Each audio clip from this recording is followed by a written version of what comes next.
Bueno, buenas tardes. Habíamos llevado la anterior clase el tema de tuberculosis. No sé si es que existe alguna duda, alguna pregunta con respecto al tema anterior.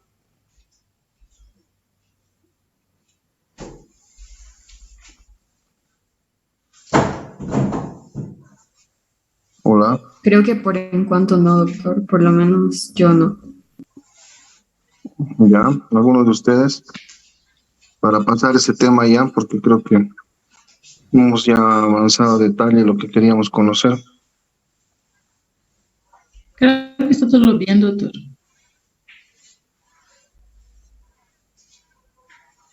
Ya.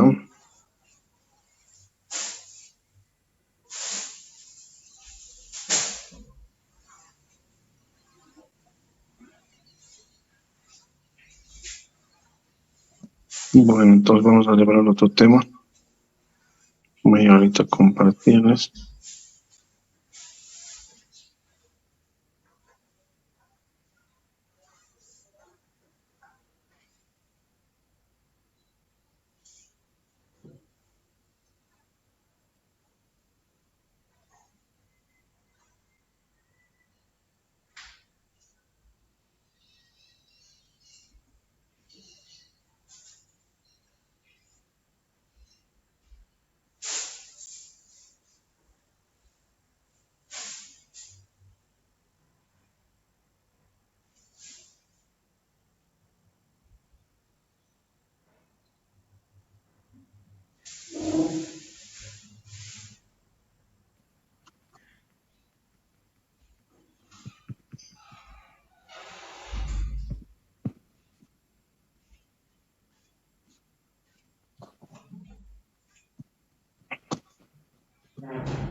Bueno, vamos a comenzar el tema, pues,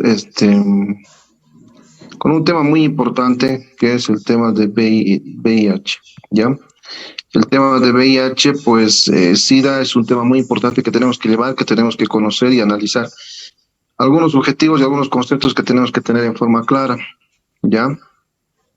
Vamos a decir que el VIH-Sida pertenece al género lentivirus, de la familia Retroviridae, es decir, es un retrovirus, ¿ya?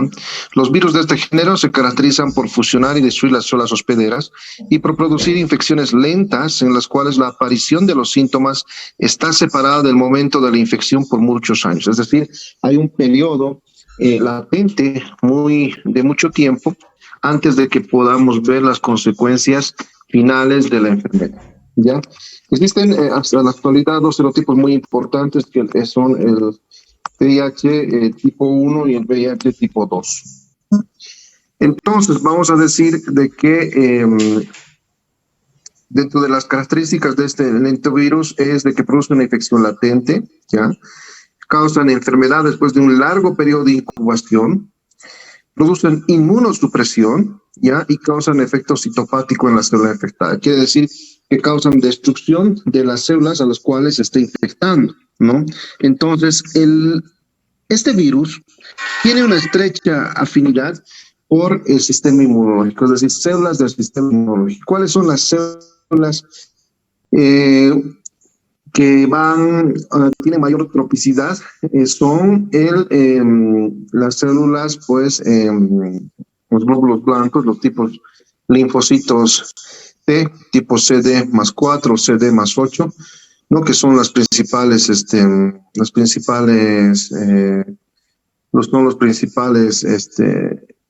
hospederos de esta infección, ¿ya? Entonces, vamos a decir de esta manera. En la parte inicial, cuando tenemos el ingreso de ciertos virus, bacterias, cualquier patógeno que es extraño a nuestra inmunidad, pues tenemos células que están a la espera de poder defendernos, ¿no? Son las células del sistema monocito macrofágico.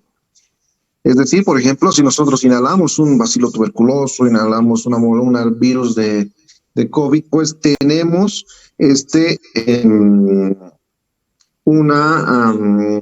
células que ya están listas para absorber y destruir estas partículas virales, bacterianas, etcétera, que son los macrófagos alveolares, ¿no? Entonces tenemos esas células. En el hígado, las células de Kupffer, ¿no? Y así en distintas localizaciones. Entonces infectan principalmente a esos macrófagos, van multiplicando, van destruyendo esas células y van a la larga abarcando mayor cantidad de glóbulos blancos, ¿no? Presentan gran poliformismo en la región de la envoltura, tienen genes reguladores y accesorios, sus proteínas son distintas de las del género oncovirus y sus genomas solo tienen remotas similaridades. La etapa, el tener una prima infección con el VIH no significa que tengamos la enfermedad de SIDA, ¿no? El SIDA es una enfermedad, en la definición de la OMS, infectocontagiosa de carácter grave, con una gran heterogeneidad de síntomas y signos clínicos, debido a la acción de un virus que una vez ingresado al organismo ataca fundamentalmente su aparato inmunitario, disminuye sus defensas orgánicas, dejando vulnerable al individuo infectado a múltiples agentes infecciosos que pueden provocar su muerte. Es decir, existe un síndrome de inmunodeficiencia que se va mostrando según el tipo de infección a la que manifiesta el paciente, pues oportunista, ¿no es cierto? Va mostrando pues sus características. Es decir, si el paciente pues hace un cuadro de candidiasis esofágica invasiva, pues va a tener clínica gastroenteritis de disfagia, etcétera. Puede hacer tuberculosis, puede hacer también neumonías por neumocistis, puede ser isosporidiasis, ¿no? Puede ser Cryptosporidium, pueden estar infectados entonces va a tener diarreas. Entonces, hay diversas bacterias, virus, parásitos que van a afectar a personas con un estado de inmunosupresión, con una inmunidad deficiente, ¿no? Es lo que les decía. Entonces, en un momento en la vida, todos nosotros, por ejemplo, tenemos cierta inmunidad y no manifestamos ciertas enfermedades las cuales nos pueden matar, ¿no? O complicarnos. No manifestamos porque nuestro sistema inmunológico está atento, está activo, está eficiente en cuanto a su trabajo para podernos defender de todos los patógenos microscópicos. Entonces, el momento en que tengamos inmunosupresión, por ejemplo, por la enfermedad o por la transmisión del VIH, vamos a tener una depresión del sistema inmunitario y vamos a manifestar estas enfermedades. Todos han estado expuestos, todos tenemos, por ejemplo, gatos en la casa, Y la toxoplasmosis, por ejemplo, no representa mayor problema, ¿no? Entonces, podemos tener toxoplasma en la casa y ninguno de nosotros va a estar enfermo nunca, a menos que tenga inmunodeficiencia. Y el momento en que hay una persona con VIH, etcétera, en la casa, y el toxoplasmosis empiece a afectarlo, pues podemos tener problemas neurológicos, como es el caso de la toxoplasmosis cerebral, que es una cosa grave, ¿no? Entonces, ese es en síntesis y con algunos ejemplos el concepto de la fase SIDA. Dentro de la estructura del VIH, pues tenemos que, en general, que tiene unas moléculas de RNA en la parte central, ¿no? Dos moléculas de RNA, que están cubiertas por enzimas, con envolturas de enzimas tipo proteasas, ya tienen una nucleocápside que está cubriendo la información genética, una matriz, una membrana celular, y a través de esa membrana pues tiene receptores de superficie, ¿no? Que van a ir a adherirse a una célula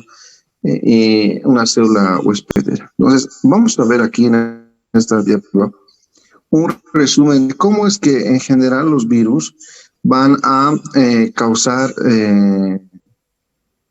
patogenicidad en las personas, en las células huésped. Ahí tenemos un virus de VIH en el extremo superior izquierdo, ¿ya? Que primero tiene una etapa de adhesión. Esas moléculas que de 120, etcétera, han servido para poder adherirse primero a la célula o a las células inmunológicas. Se adhieren a la célula, ¿ya? Después de esa adhesión hay una etapa de fagocitosis, entonces entrada, ingreso del RNA, ahí ven cómo el RNA está ingresando, por la enzima transcriptasa, pues va a ir a acoplarse ese RNA al DNA celular, o sea, el RNA que se transforma en el DNA por la transcriptasa y el DNA se transporta al núcleo. Y ese DNA viral se une al DNA de la célula, ¿no? A la de la célula. Entonces, ¿para qué? Sabemos que en una estructura, por ejemplo, en una fábrica de autos, en una fábrica de todo lo que quieran, en una industria, existen los planos o la parte central, la parte logística, donde está toda la información de cómo es que trabaja la fábrica y para qué. Lo mismo es en una célula, pero si alguien ocupa una industria, un ajeno, y mete los planos ahí de otra molécula, de otro fin, entonces la empresa que producía autos ya no va a producir autos, va a empezar a producir motocicletas, por ejemplo, ¿no? La célula que antes producía mayores cantidades de células inmunitarias, servía para eliminar otras bacterias, etcétera, empieza más bien a volverse una maquinaria al servicio del DNA para hacer moléculas y partículas virales. Entonces empieza a haber una replicación intensa, empieza a producir partes de virus, partes de RNA, partes de cápsides, partes de todas las estructuras de un virus, ¿no? Entonces empieza a haber formación de varias moléculas. Entonces esas moléculas van en algún momento a ensamblarse, ¿ya? Van a ensamblarse y ya ensambladas, ¿ya? Van a tener un proceso de división y replicación por gemación y van a salir a la luz. Donde se producía, van a empezar a producir una célula muchas y muchas y muchas partículas virales, ¿no? Hasta que se agota toda la estructura y todo el material dentro de la célula y la célula muere. Entonces, este paso, esta etapa, pues es lenta, ¿no? Por eso es un lentivirus. Demora bastante tiempo para poner al servicio del VIH de inmunodeficiencia toda la maquinaria inmunológica que ya no está enfocada en mantener un estado inmunitario adecuado de las personas, sino más bien está enfocada a la producción de partículas virales en grandes cantidades. ¿Se entiende?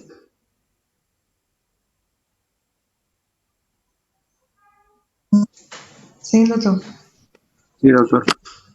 Si tienen alguna duda, pues me dicen, ¿ya? Bueno, entonces, ¿cuáles son las fases de la enfermedad? Tenemos una fase aguda o precoz, una fase intermedia o crónica y una fase final. En la fase precoz, es decir, si cuando el momento en que yo me contagio, ¿ya? Este virus se disemina rápidamente a través del organismo, yendo a invadir y ocupar todos varios órganos, ¿ya? Principalmente el sistema nervioso y el sistema linfático.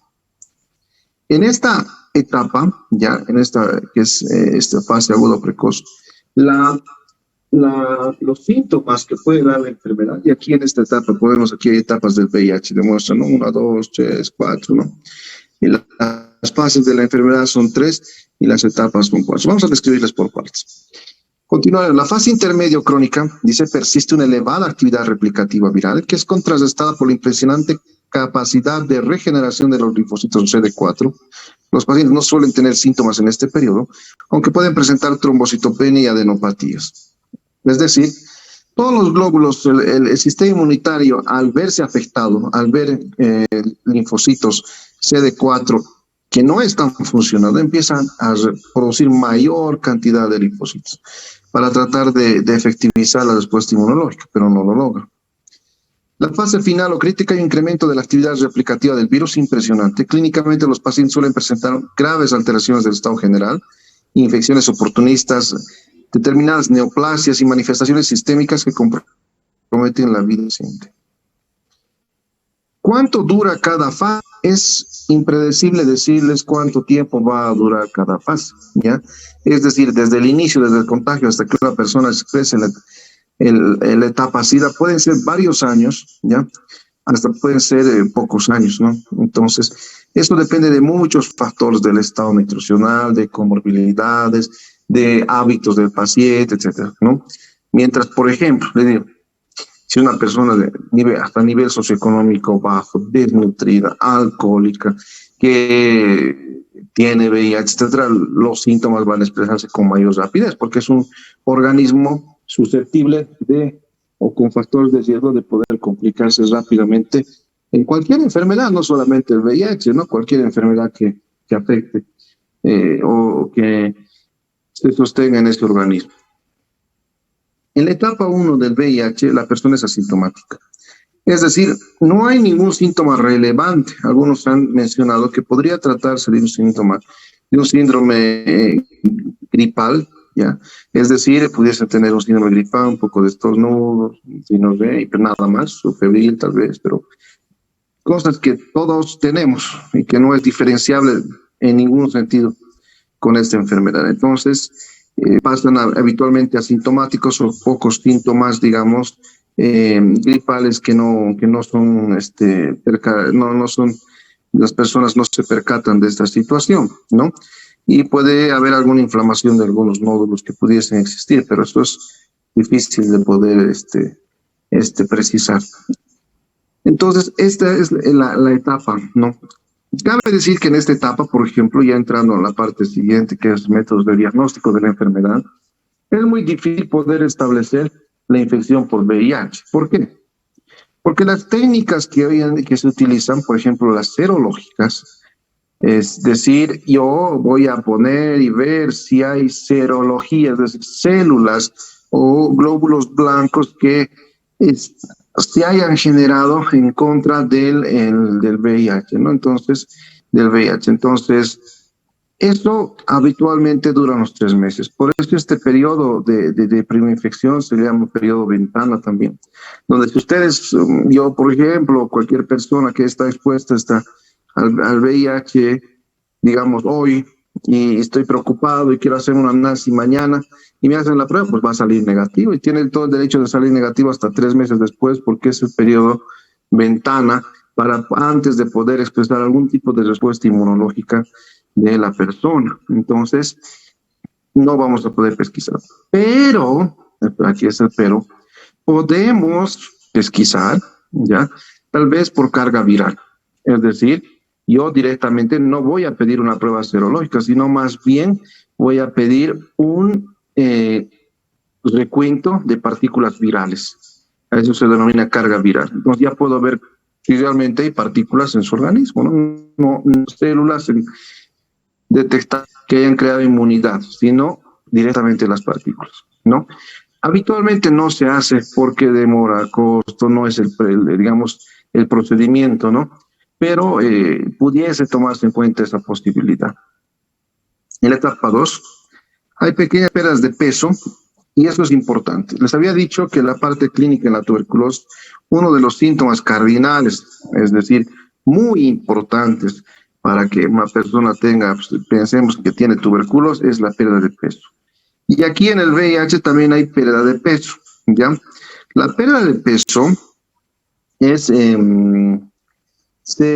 un síndrome que se llama el síndrome constitucional, es decir, pérdida de más del 5% del peso corporal total en un periodo no menor o menor a 6 meses. Es decir, si yo pesaba 60 kilos, ¿no? Entonces voy a perder 3 kilos en 6 meses. Pero no he hecho dieta, mi vida ha sido igual, no ha habido ningún cambio en mis hábitos y costumbres. Entonces es una sospecha, se llama síndrome constitucional, y tú puedes sospechar de que esa persona puede tener VIH. No solamente VIH, puede tener cáncer, puede tener tuberculosis, etcétera, ¿no? Pero es una característica, la pérdida de peso importante. De hecho, la mayoría de los pacientes, ya cuando vienen en etapa SIDA, hay una pérdida de peso impresionante, ¿no? Personas que pesaban 80, 100 kilos, pesan 30, 40 kilos, porque hay un consumo muy, muy importante. La pérdida de peso es un síntoma muy, muy importante en la etapa en el VIH, ¿ya? Manifestaciones mucocutáneas leves, infecciones recurrentes de las vías respiratorias altas, ¿no? Entonces, continuamente se enferman. Yo les decía, tenemos pacientes, ¿no? Y veía pacientes en la emergencia de 15, 16 años con neumonía. Pensamos que como una persona, ¿no?, joven, en la flor de su juventud puede ser un cuadro neumónico, ¿no? Le pedíamos serologías, etcétera, y pues detectamos. Un caso así interesante como anécdota, les cuento, era una paciente de 21 años que tenía toda la clínica de VIH, sí, o sea, tenía pérdida de peso, habíamos detectado tuberculosis, tenía varios problemas, ¿no? Entonces, nosotros le hicimos la prueba y salía negativo. Se hizo una segunda prueba y salía negativo. Entonces, me acuerdo que no podía encajar, o sea, no podíamos decir, ¿por qué esta paciente hace TB? Hace y sigue mal y sigue mal. Entonces, hicimos una tercera prueba en otro centro y salió positivo. Entonces, vemos ahí también que la sensibilidad y especificidad no son del 100% para cada método diagnóstico, ¿no? Y la clínica es muy importante, ¿no? Por eso es importante poder seguir. Si la clínica nos sugiere, pues intentando buscar para encontrar la causa. Entonces, en la etapa 3 hay un síndrome diarreico crónico, ¿ya? Con diarreas que duran más de 4 semanas, se define así la diarrea crónica, sin causa aparente, es decir, le hacen copros, no hay, etcétera. Fiebre persistente, la fiebre es importante, la fiebre, ¿no? En esto es muy importante porque una vez me acuerdo que vino un paciente del Beni y pues lo atendimos en la clínica y no llegamos al diagnóstico, ¿no? Tenía ganglios, fiebre y pérdida de peso. Y nosotros no llegamos, y como venía del Beni, pues buscamos enfermedades, leptospirosis, cultivos, enfermedades raras, enfermedades, ¿no? Borrelia, etcétera. Entonces buscábamos tantas cosas y todo salía negativo. Y un día viene su hermano y nos dice, oh, doctor, están perdiendo su tiempo, en vez de tener SIDA, pues, doctor, nos dice. Entonces nosotros hacemos más pruebas y sale, pues. Entonces ven que muchas veces el diagnóstico está ahí, ¿no? Simplemente no nos ponemos a pensar en qué es lo más probable, ¿no? Entonces, esta es la situación. Entonces, tienen diarreas crónicas y por eso bajan de peso también, ¿ya? Entonces, hay parásitos oportunistas, la histosporidiasis, el cryptosporidium, que son parásitos que afectan a personas inmunodeficientes, ¿no? Entonces, esa es la causa, una presentación típica. Hay candidiasis o leucoplasia oral, es decir, la lengua es blanca, hay muget. Nosotros le hacemos endoscopía y todo el esófago está con placas, entonces decimos, no, hay algo más acá, ¿no? Entonces, de hecho, una enfermedad marcadora de etapa SIDA, porque son más de 20 enfermedades marcadoras de etapa SIDA, es la candidiasis esofágica. Es decir, si el paciente tiene candidiasis esofágica, quiere decir que es inmunodeficiente y que lo más probable es que tenga VIH, ¿no? Tuberculosis, la tuberculosis también es una enfermedad marcadora de fase SIDA, ¿ya? Pulmonar o extrapulmonar, ¿ya? Hay necrosis, ¿no? De ganglionar, infartos ganglionares múltiples, y unas personas pueden desarrollar la etapa SIDA en esta etapa. La etapa 4 incluye las 22 infecciones oportunistas o cánceres relacionados con el VIH. Todas las personas que se encuentran en esta etapa tienen SIDA.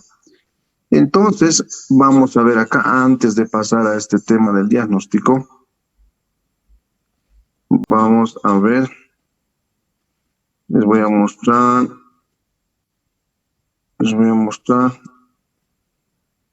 las enfermedades marcadoras de fase SIDA.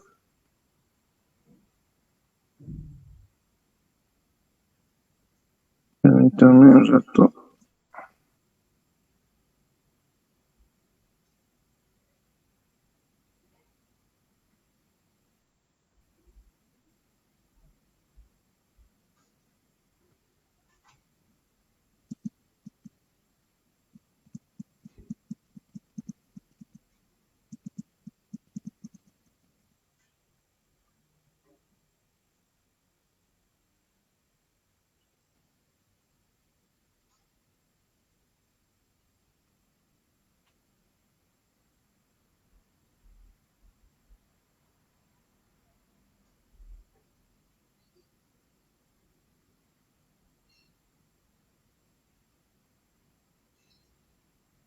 Acá está.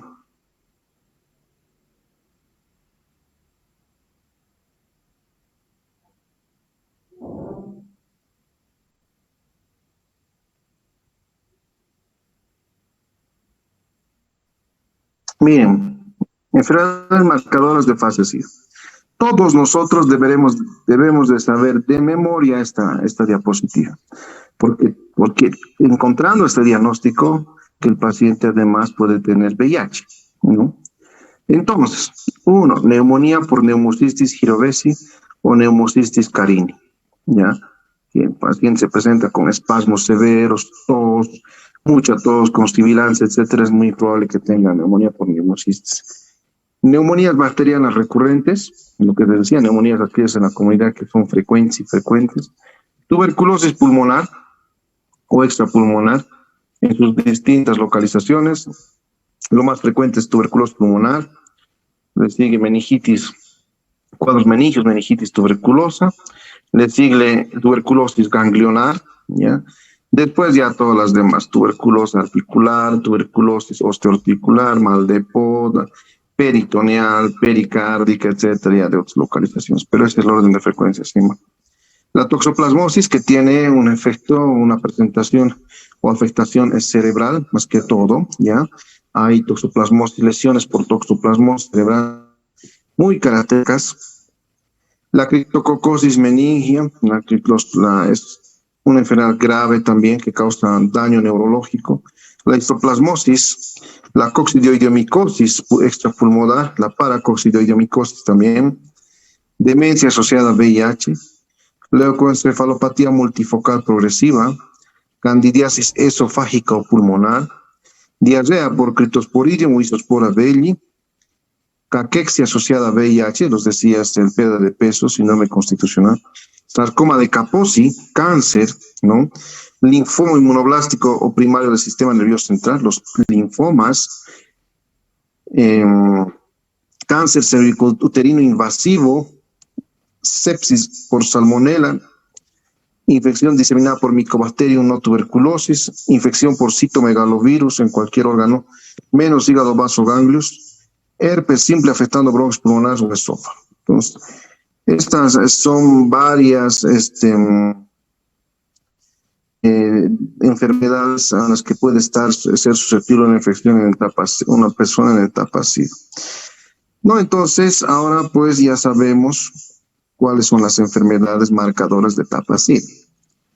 Entonces, cuando yo les pregunte, pacientes de tantos años de edad que viene y acude y se le diagnostica diarrea por isosporidias, el primer diagnóstico que usted sospecha es inmunosupresión primaria, 2, cirrosis hepática, 3, síndrome de intestino corto, 4, infección por VIH en etapa SIDA. ¿Ustedes qué van a poner? 4, doctor. VIH. Espera, sospecha, ¿no? Estamos sospechando, ¿no? Entonces, en orden de frecuencia, ¿qué es lo más probable, no? Una infección por Isospora belli que cause que la diarrea es muy sospechosa de etapa SIDA. Bueno, entonces, eso es pregunta por el examen, por ejemplo, enfermedades marcadoras de VIH. Eso tienen que saberlo de memoria, ¿ya?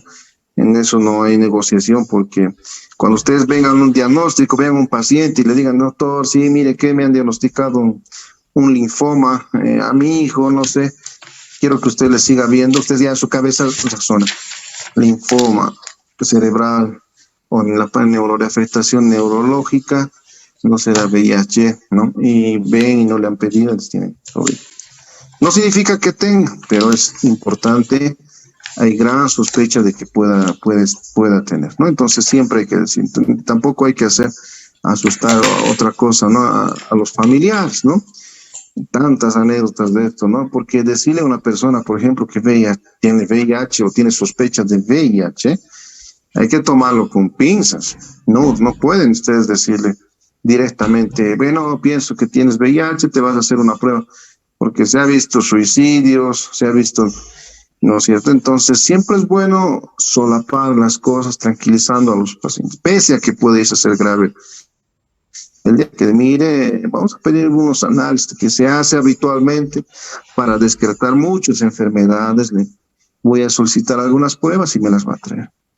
Entonces, hay que tener mucho tacto al decir. De hecho, entre comillas, ¿no? Saltándonos a la parte final, para poder decir que una persona tiene VIH, tenemos que tener una entrevista psicológica previamente antes de poder acercarnos al paciente, porque tiene que haber una preparación psicológica, porque es una enfermedad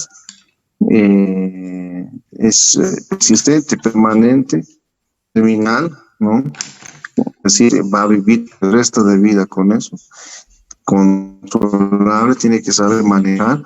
Y pues es difícil para personas de esta manera. Entonces siempre hay que ser cautelosos en lo que uno habla, ¿no? Entonces ya eso también como consejo. No, ustedes no pueden decirle ni siquiera sospecho que tienes VIH, SIDA, ¿no? Mire, entonces ya me entienden, ¿no?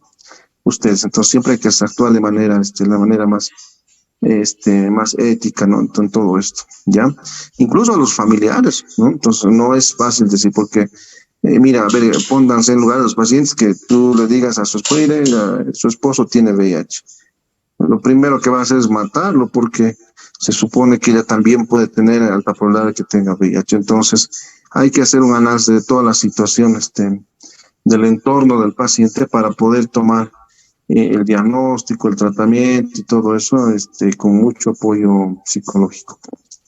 Bueno, las pruebas de diagnóstico del VIH, tenemos el ELISA, la prueba de Western Blot, test de aglutinación, en saliva, orina, etcétera, ¿no? Prueba de anticuerpos, ¿no? También se hacen las pruebas rápidas, ¿ya? ¿Qué es lo que se hacía antes? Por ejemplo, ¿no? Ahí están las pruebas de Western Blot, la inmunofluorescencia, la inmunoprecipitación, que son pruebas confirmatorias. Esas pruebas son las de ELISA son presuntivas. ¿Qué hacíamos antes? Les voy a comentar. Teníamos pruebas rápidas, ¿ya? Y otra cosa, si digamos, Si digamos se termina el tiempo, van a darle link al mismo enlace para poder continuar la clase, ¿sí? Entonces, ¿qué es lo que hacíamos antes? Teníamos a la mano pruebas rápidas, es decir, la prueba rápida tenía una sensibilidad baja, pero una especificidad alta. ¿Qué quiere decir esto? ¿Alguno de ustedes me puede explicar?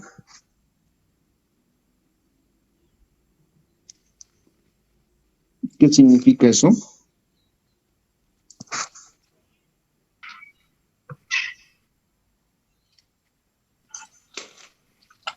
Como é, Doc? Sensibilidade baixa e especificidade alta que falou? Sí. É que o exame para diagnóstico não é tão bueno, pero para descarte é bueno. Para descartar. Sí, para descartar la enfermedad. Más o menos, ¿está bien? Es decir, la probabilidad que con este test, de que yo tenga la enfermedad y salga positiva, no es muy buena, es la sensibilidad. Pero la probabilidad de que con este test, si sale negativo, yo no tenga la enfermedad es muy alta. ¿Qué significa? Que si sale positivo, puede que el paciente no tenga VIH, también hay una probabilidad. Pero si sale negativo, yo estoy tranquilo, no tiene VIH, porque su especificidad es alta. Entonces, pasábamos de la prueba rápida a hacer una prueba de Western blot. La prueba de Western blot era confirmatoria, decía blanco o negro. Entonces, con la prueba de Western blot, nosotros podíamos recién encarar al paciente y poder socializar su diagnóstico con él, ¿no? Entonces, esta era la forma. Ahora se hacen los test de ELISA, es decir, yo pido una prueba de ELISA, ¿ya?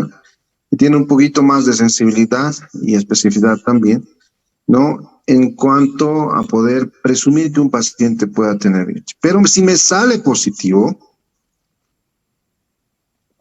tengo que hacer una prueba confirmatoria. Es decir, tengo que pedir un Western blot, ¿no? Entonces, esa es la forma de diagnosticar. Ya. Y pidiendo un Western blot, saliendo positivo, el tercer paso es hacer una carga viral, ¿ya? Y recuento de linfocitos. Primer paso, ELISA. Segundo paso, Western blot. Tercer paso, carga viral y recuento de CD4. Esa es la forma en que deben ustedes pedir los análisis en forma secuencial. ¿Por qué? Cada análisis. ¿Por qué? Porque pido la primera prueba y tengo que certificar y corroborar. ¿Por qué? Porque la sensibilidad no es muy buena y la especificidad es alta, pero la sensibilidad no es muy buena. Pero con la prueba de Western blot tengo todo ya claro. ¿Por qué le pido carga viral? Porque necesito ver cuántas copias virales tiene el paciente ahora antes de iniciar el tratamiento, porque voy a hacer una evaluación después de dar algunas drogas y poder ver si estas están funcionando.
Hola, bueno, continuando con el tema, les decía, entonces yo tenía que verificar, tenía que ver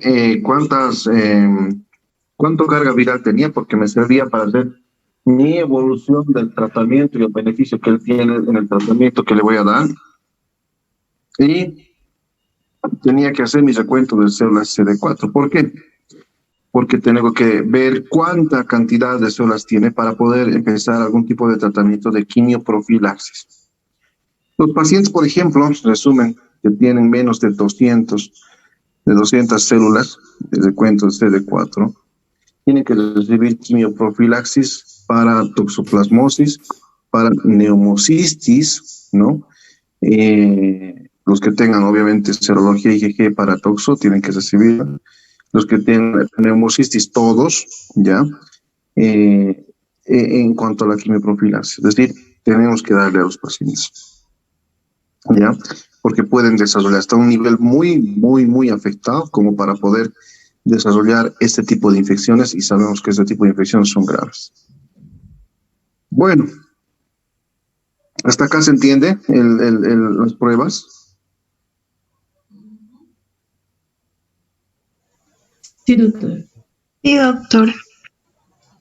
Ya.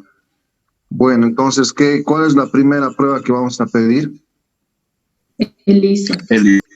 Lista, doctor. ¿Con qué vamos a confirmar? Western blot. Western blot. Y luego vamos a pedir carga viral y el recuento de CD4. Exacto. Ahora les voy a hacer la vida más fácil. ¿Dónde hacen recuento CD4 y carga viral?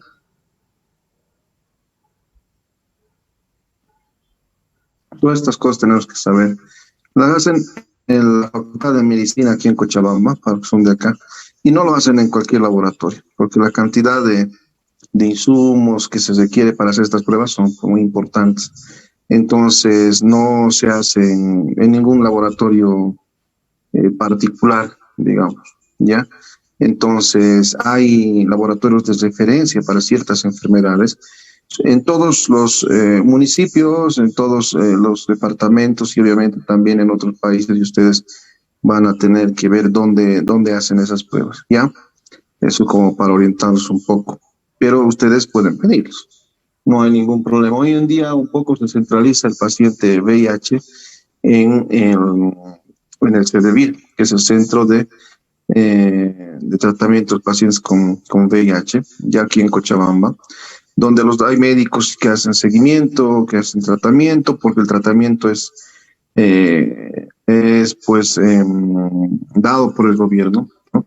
Entonces se maneja ahí los pacientes, además que todos los pacientes con VIH tienen que ser notificados. Es decir, si yo pesquiso un paciente en la clínica, en algún lugar, no significa que va a ser mi paciente y toda la vida lo voy a ver yo. Puedo hacerlo, puedo tener la capacidad, puedo tener los elementos, todo, pero no, por norma, no es el camino, ¿no? ¿Por qué?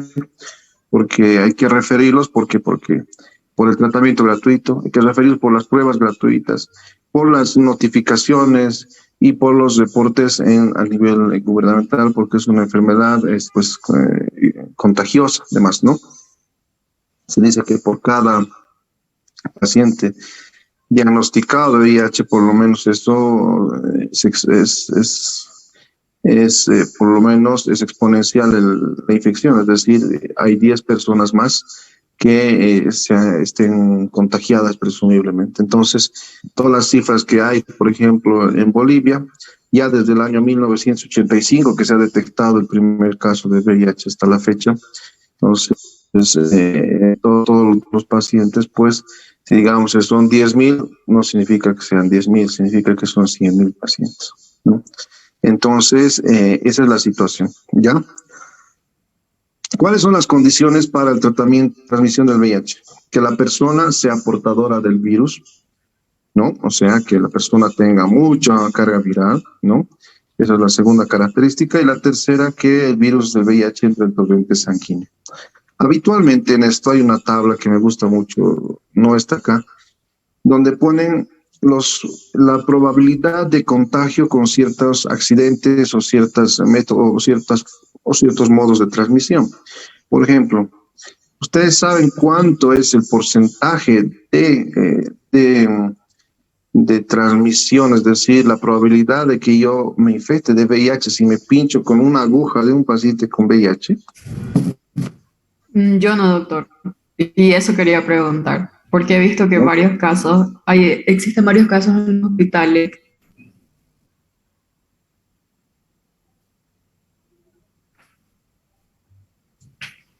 Claro, tienes razón, es bastante frecuente y uno tiene miedo, pues, ¿no?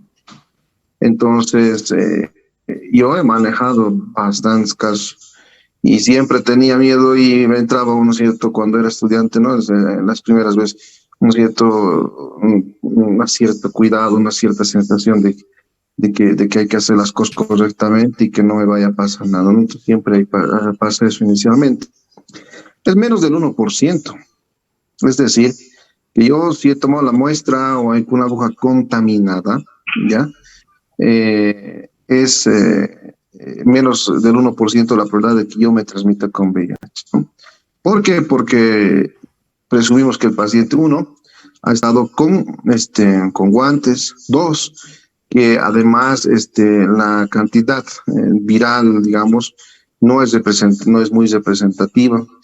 Tres, porque siempre tenemos la piel indemne, presumimos que la piel está indemne, es decir, esté íntegra, diferente fuera que digamos que tuviéramos una herida o que tuviésemos, digamos, una zona quemada, ¿no? Y que ahí me haya pinchado, ya, bueno, ya no hay las mismas capas de defensa, mecánica, digamos, barreras mecánicas, ¿no? Pero esa es la probabilidad.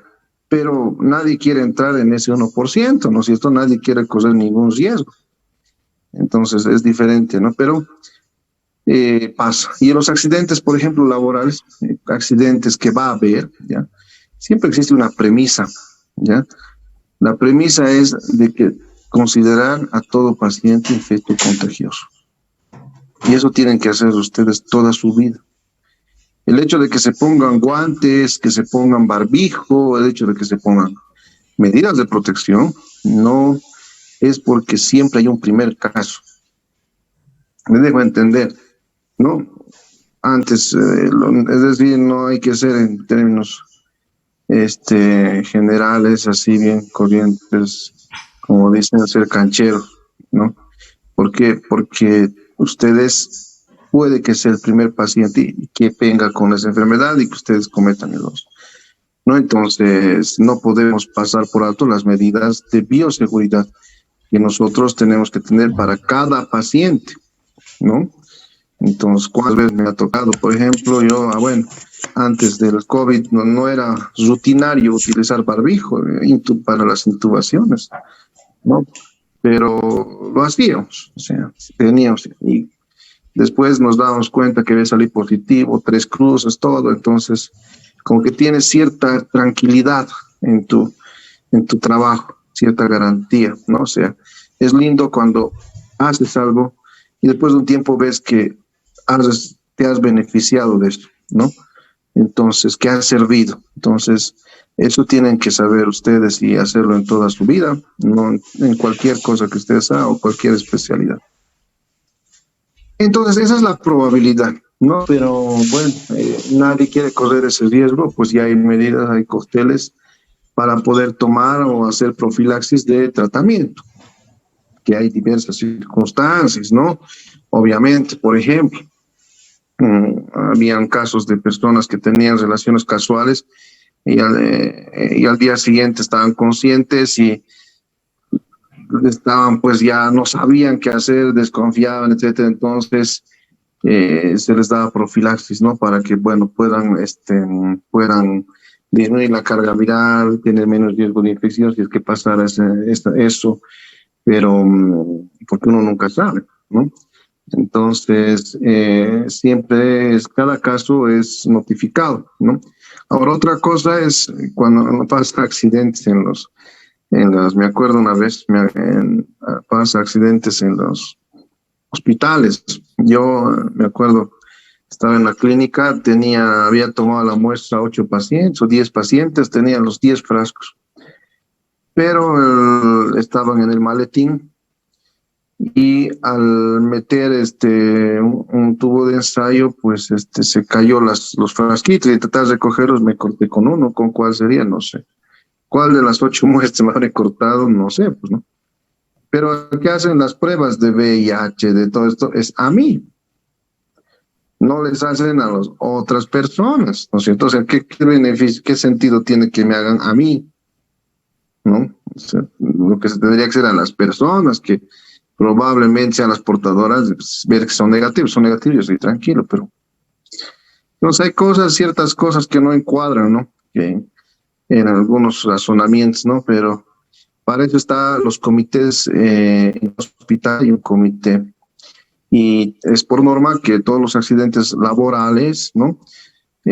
Accidentes se reporten al comité, ¿no? Al comité de accidentes laborales, en todos los hospitales hay, ¿no? Entonces, tiene uno la opción de reportar. Otro caso que recuerdo era de unos doctores que eran urólogos, ¿no? Algunos en etapa de residencia, etcétera, que habían agarrado estaban haciendo no sé qué procedimiento, los 4 estaban mirando y la orina de los 4 del paciente empezó a diseminarse por los 4, entonces les tocó a toditos, chorros, ¿no? Entonces, y les preguntamos, ¿no? Bueno, tú uno por uno, Gustavo, ¿has utilizado guantes, lentes, bata? ¿Te has puesto un delantal? No. El segundo, no. El tercero, no. El cuarto, no. Entonces, ¿qué estaban haciendo? Ninguno de los 4 oficiales utilizaba guantes. Y son cosas que pasan en la práctica. O sea, parece un chiste, ¿no? Pero nadie utilizaba guantes ni lentes para el procedimiento. Entonces, no, porque puede entrar por las mucosas de los ojos, etcétera, ¿no? Entonces, hay cosas pues que hay que ponerse a pensar. Bueno, los fluidos que contienen mayor carga viral son la sangre, ¿ya? El semen, las secreciones vaginales, ¿ya? Las secreciones inflamatorias y la leche materna. Aquí de esto se deduce algunos métodos de protección y de transmisión, ¿no es cierto? Por ejemplo, los métodos de barrera para las relaciones sexuales, pues sabemos que ¿por qué? Porque las secreciones vaginales o el semen tienen mayor cantidad de carga viral y nos evitamos de exponernos, por ejemplo, con los métodos de barrera al VIH. Entonces, es un método de protección. Cuando habla de secreciones inflamatorias, ¿a qué se refiere? Abscesos, ¿no? Que digamos te has tenido un absceso y estés drenando pus, ¿no es cierto? Entonces, a eso me refiero, que por ejemplo, tengas un derrame pleural, estás haciendo la toracocentesis y saques ese líquido, ¿no? Esas secreciones, ¿ya? Entonces, tenemos métodos En el caso de la leche materna en la enfermedad de VIH, la lactancia materna, que ya estaba descrita desde el año 1900, que era mejor que las leches de fórmula, la lactancia materna, no se debe dar en VIH, ¿no? Es decir, si una madre ha tenido un bebé, ¿no? Que se hace y actualmente tiene indicación de cesárea, porque no durante el canal del parto, el niño, al salir de cabeza, el bebé, pues se expone todas las mucosas a las secreciones vaginales, ¿no es cierto? Entonces, si sé que hay una carga viral impresionante en la vagina, no lo puedo exponer al niño a que pase por ahí, ¿me entienden ustedes? Porque además va a haber fisuras, va a haber sangrados y lo voy a exponer a la sangre directamente, entonces tengo más probabilidad de que el niño hay una transmisión vertical y el niño salga con VIH, VIH. Pero en caso de que, digamos, la paciente esté en tratamiento y no tenga alta carga viral, ¿podría tenerlo por parto normal o igual tendría que ser cesárea? Todos los casos son cesárea. No podemos poner en riesgo. Eso es poner en riesgo innecesariamente a un bebé, ¿no?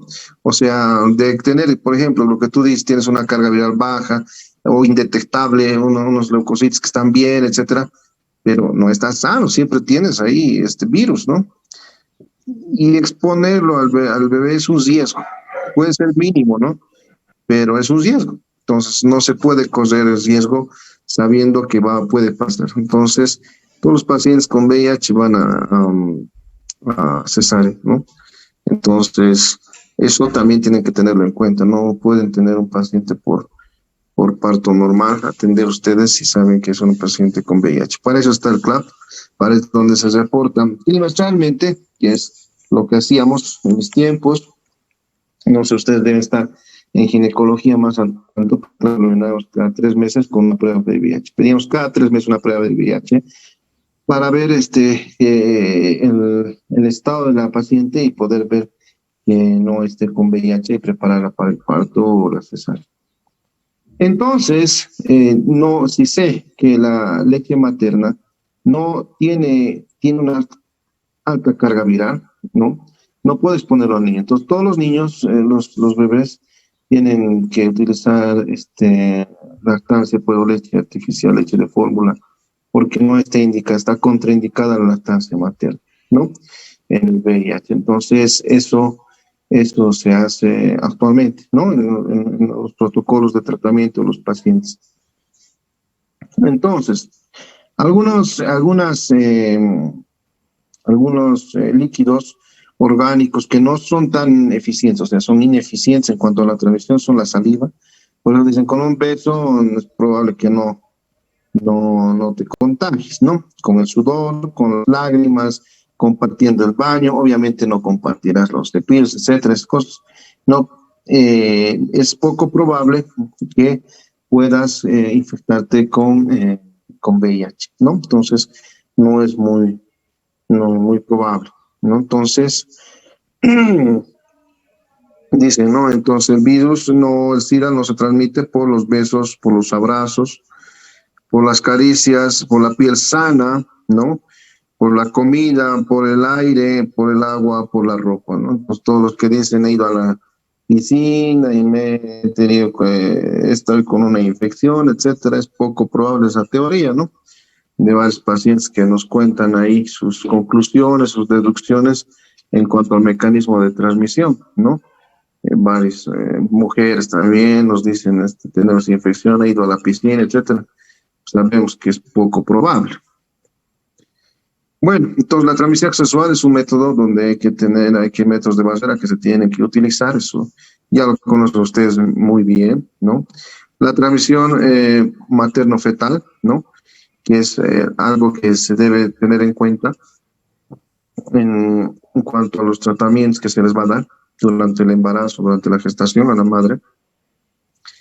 La transmisión parental por objetos contaminados, ya les he mencionado, con una aguja, por un corte, por un bisturí, etcétera. La transmisión iatrogénica. Muchos, desde hace bastante tiempo, se hacen pruebas a la sangre que se va a transfundir, varias pruebas, ¿no? Entonces, pasas tú para ser donante un examen físico clínico, unos análisis básicos y unas pruebas de inmunidad para Chagas, para VIH, para enfermedades transmisibles, ¿no? Entonces, hoy en día, pues se tiene mayor confianza en los laboratorios de referencia en cuanto a la transmisión por hemotransfusión o por la transfusión de modelos en los pacientes que así lo requieran, ¿ya?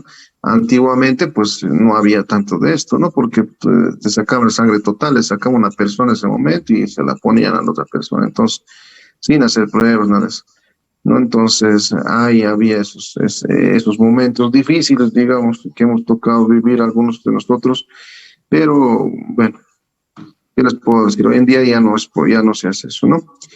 La infección ocupacional, es decir, en los personal de salud que trabaja con secreciones como estas, los personal bioquímico, te piden cultivo de orina de paciente VIH, te piden cultivo de secreciones, entonces trabajan con material infecto contagioso y nosotros tenemos la obligación, ¿ya?, de poner en el diagnóstico que es VIH, ¿no?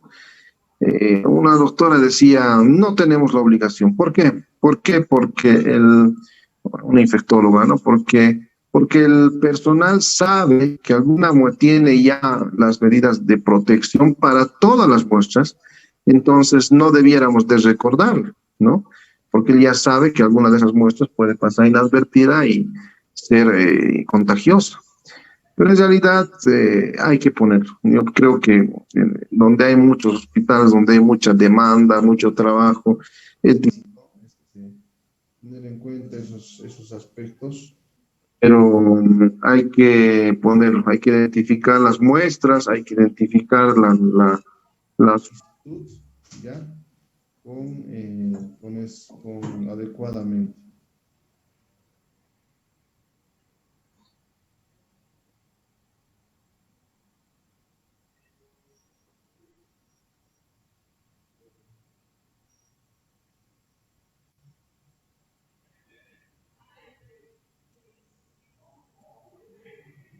Hola, ¿me escuchan? Sí, doctor. Sí, Doctor, Ya, entonces lo que les decía, ¿no? Entonces, esos aspectos son muy, muy importantes para, para poder, para poder evitar las infecciones en los personal de salud que trabaja. Entonces, el riesgo de infección asociado con otros factores, por ejemplo, el contacto social, la transmisión por alimentos, vectores, la transmisión entre reclusos, es poco probable, ¿no? Los pacientes portadores del virus y pacientes con SIDA. Ser portador del virus o ser seropositivo significa que puede transmitir la enfermedad, pero que todavía no la ha desarrollado. Es decir, puede tardar varios años y hasta entonces no presentar ningún síntoma de la enfermedad. Ser enfermo de SIDA significa que ya ha desarrollado la enfermedad. ¿Cuáles son los más contagiosos? Pues los portadores, porque no saben que tienen la enfermedad, o si la saben se sienten sanos, se sienten bien. Entonces son esas personas que niegan por algún motivo tener la enfermedad y no tienen los cuidados para poder contener esta enfermedad. Bueno, en la próxima clase vamos a continuar con antirretrovirales, que es una parte, y vamos a llevar otro tema. No sé si hasta aquí tienen alguna duda, alguna pregunta. no, Bueno, espero que les haya sido de utilidad y nos vamos a ver el próximo lunes en la teórica, ¿sí? Gracias. Hasta luego. gracias, Buenas doctor. tardes.